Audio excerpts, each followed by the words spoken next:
اہل بیت کو یزید کے سامنے پیش کیا گیا۔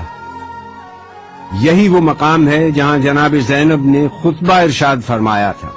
یزید سے اہل بیت کا تعارف کروایا گیا۔ اس نے پوچھا، یہ کنیزوں کے حلقے میں کون مغرور عورت بیٹھی ہے؟ جواب ملا، یہ علی کی بڑی بیٹی رسول کی نواسی زینب کبریٰ ہے۔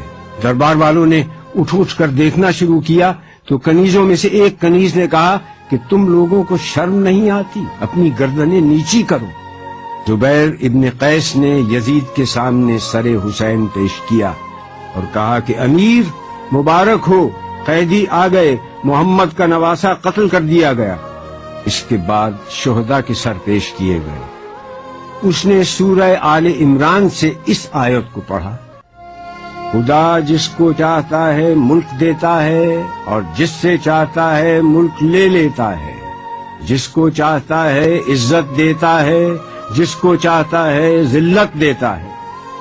جناب زینب نے یزید کو مخاطب کر کے کہا کہ آیات کو اپنے مطلب کے لیے استعمال مت کر، اس وقت تیرا اس آیت کو پڑھنے کا کیا محل ہے؟ اس کے بعد آپ نے اپنا تاریخ ساز اور عہد آفرین خطبہ ارشاد فرمایا۔ شروع کرتی ہوں اللہ کے نام سے جو رحمان و رحیم ہے۔ ساری تعریف عالمین کے رب کے لیے ہے۔ میں ستم دیدہ سہی مگر تعریف تیرے لیے، میرا گھر تباہ سہی مگر ہم تیرے لیے، میرا خاندان کشتہ راہ وفا سہی مگر بندگی تیرے لیے، اور درود و سلام میرے نانا پر۔ آپ نے جیسے ہی خطبے کا آغاز کیا، دربار والوں نے پہچان لیا کہ جس بات کو چھپایا جا رہا تھا اب وہ بات آشکار ہو گئی۔ ہر طرف سرگوشیاں شروع ہو گئی۔ ہاں، برا انجام ہے ان لوگوں کا جو اللہ کی آیتوں کی تکذیب کریں اور جو اللہ کی آیتوں کا مذاق اڑائیں۔ کیوں یزید، تو نے اللہ کے قول کو بھلا دیا؟ اللہ کا قول یہ ہے کہ کافر یہ گمان نہ کریں کہ ہم نے جو ان کو مہلت دی ہے وہ اس لیے دی ہے کہ ان کا زمانہ ہمیں پسند آیا ہے یا نہیں۔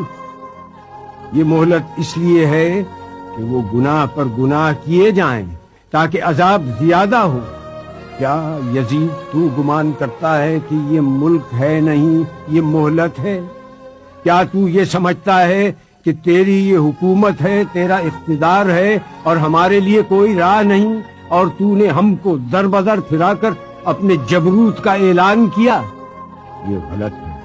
ہاں یزید، ایسا ہوا کہ ہم شہر بشہر پھرائے گئے، ہم کو لوگوں نے دیکھا کہ ہمارے سروں پر چادریں نہیں تھیں، یہ سچ ہے، مگر تم سے اور کیا توقع ہوتی جس کا گوشت پوست اگا ہے شہیدوں کے لہو کو پی کر؟ اور تو کیوں جلدی نہ کرتا ہماری شہادت پر؟ کیونکہ تیری نگاہ بغض، نگاہ عداوت ہمارے گھرانے پر لگی ہوئی۔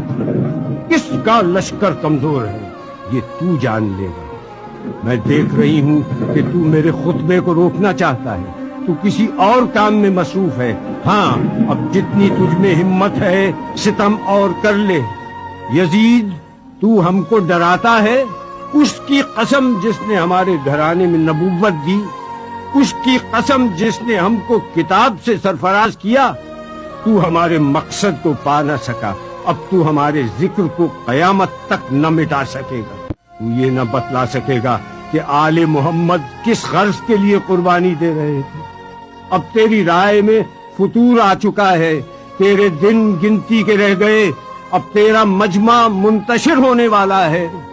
تاریخ سے ثابت ہے کہ آپ کی یہ پیشین گوئی چند دن بعد ہی پوری ہو گئی، جب شام کے قید خانے میں حسین کی ایک بچی کا انتقال ہو گیا اور اراکین دولت شام یزید کے سامنے سفارا ہو گئے اور شام میں بغاوت کا آغاز ہو گیا۔ میں دعا کرتی ہوں اللہ سے کہ جس نے ہم کو سعادت و شہادت عطا کی، اسی طرح سے ہم کو وراثت ارضی نصیب ہو، اسی طرح سے ہم کو خلافت ارضی بھی ملے، اور اسی طرح سے ہم اس کی بندگی میں کامیاب رہیں۔ جناب زینب کا خطبہ اس آیت پر ختم ہوا جس کی ابتدا میں تلاوت کی گئی، جس کا ترجمہ ہے کہ اللہ ہی ہمارے لیے کافی ہے، وہی ہمارا سہارا ہے۔ سلام ہو خدا کی راہ میں جہاں